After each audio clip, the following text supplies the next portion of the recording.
here, sitting on the banks of River Salza in Salzburg. Well, I have some company here from the past.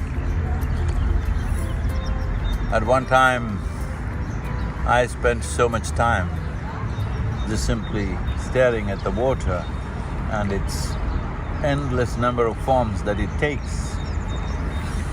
In all these forms that it takes, and even in still water, like a glass of water, I always noticed that maybe today I am calling them molecules, but I always saw the water particles changing shape and form and taking on many different dynamics which people thought was crazy.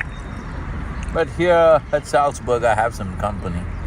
There was Victor Schallberger in early 20th century who spent a lot of time watching many aspects of nature, in that water being one important aspect.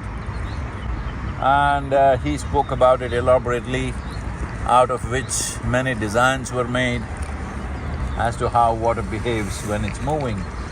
For a superficial observer, it's just moving, that's all, if you pay enough attention.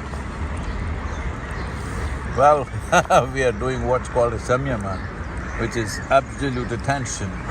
If you pay that kind of attention, not only the form and the energy that the water exudes, the aliveness of the water and the molecular dynamics of the water, which is continuously changing, depending upon which the water behaves differently in different lives, differently in different human beings, how you treat it.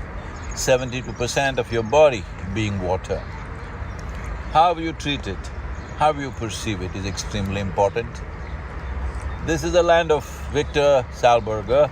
Unfortunately, he was a bit too ahead of his times. When the German occupation happened, the Nazis saw him as a crazy person or an insane person, and they wanted to put him in an insane asylum. Fortunately, his friends got him out of it, and he died penniless in 1958, just a year after I was born. And here we are, because my own observations of water created many things. One thing that really resonates for me is when I watched river water flowing, I saw many sizes and shapes of ellipsoids forming and unforming themselves, and how they were exuding energy. In many ways, these ellipsoids have ruled my life.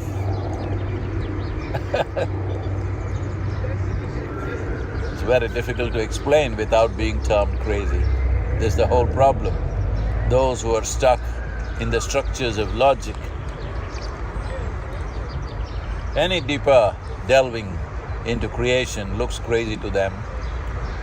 After 1,000 years, they come to the same things. But here we are. I would like to honor Victor Schallberger for his observations, unfortunately his troubles of the day, for everything that he went through. But today, at least a small segment of people are recognizing the significance of his observations, the profoundness of his observations. That's why I said many things are recognized 1,000 years after it is done. This is the unfortunate situation. At least in future, we must create situations where new things are welcomed. It doesn't matter how crazy it looks. This doesn't mean everybody can come up with a crazy theory of their own, but everybody should pay attention. If we had paid attention, enough attention.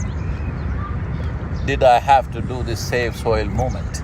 Everybody would definitely know that soil is a super living entity. Something that's alive, something that's throwing life out with such exuberance. We can even conclude that it is inert. This shows how we are trapped in the structures of our own logic. Pay attention and be alive to the soil, because without soil being alive to you, you would not be alive. Save soil. Let's make it happen.